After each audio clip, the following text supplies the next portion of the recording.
Well, hello there, people of the world. Here I am in the Slocan Valley. Just cut down a 2-cord tree, and I need to sharpen my saw a little bit. So I went down and grabbed my camera and said, hey, maybe this would be a good spot to do a little shot and talk about something that came into mind this morning, which was interesting. It's been kind of going through my mind for the last little bit here. And what it is expectations, and how these expectations mold and create our experience here, and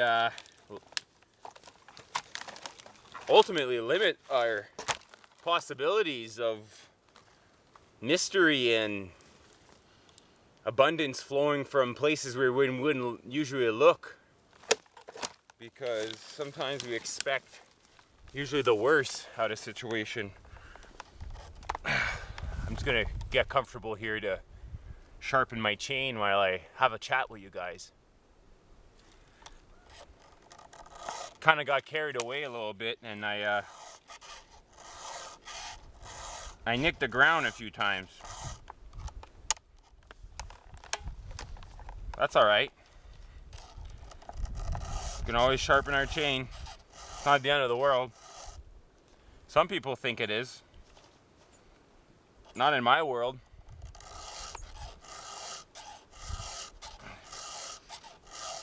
So these expectations, how do they mold our reality? Well, from what I've noticed, it seems like if I'm expecting not to see somebody that I really don't want to see, most of the time I'll end up seeing them. So I guess expecting can be a good thing, but it can also get in the way. I mean, really, expectations is just like the law of attraction. You know it's going to come, but most of the time we focus on the things we don't want and expect those things to happen. And then when things happen that we didn't really want to happen, we subconsciously expected this.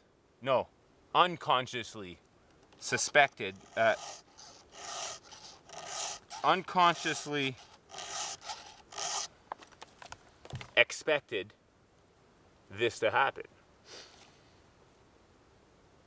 It's kind of interesting right now speaking, because I was just here working in the forest and in the trees and cutting this tree, and now I gotta use these words to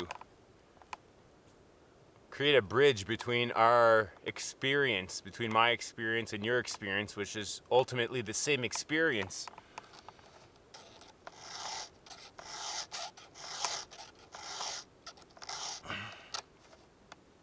And ultimately the same experience that this tree had with this view of this mountain.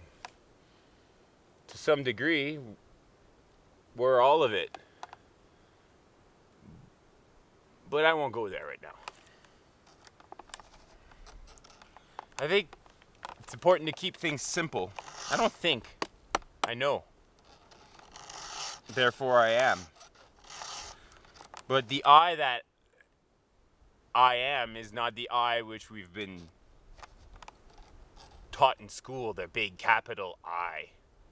No, it's the I, the E-Y-E-I. The I. I see you. And in knowing this, we can see ourselves in everything, in every situation that comes our way throughout our day. It's the separation through the letter I, which has been misspelled and manipulated to create separation.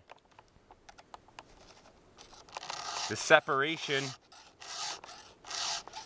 then creates fear, and ultimately disconnects us from each other, or from the whole network of perfect synchronicities and harmonic music that is just all around in so much abundance that once you get to taste a little bit of it, it's like so good that you don't even want to talk about it. You won't even say anything. You won't tell anybody, hey, there's good ice cream being sold over there. Nope. Once you start to see these realities and these different layers of paradigms, you're just gonna keep it to yourself. Breathe in deep. Appreciate and watch everything as if you're standing on top of a mountain somewhere. Maybe cutting a tree.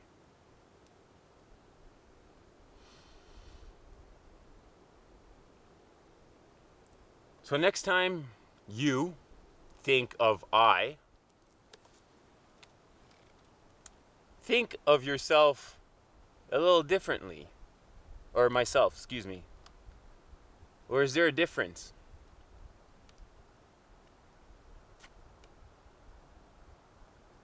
By the way, don't believe anything that's coming out of this mouth. Because whoever's controlling this and whoever's programmed these words into this subconscious mind, well, he was disconnected. But I have compassion for him. At the same time, I'm still gonna just talk shit just to have fun. Until then, we'll see you on the other side of the mountain.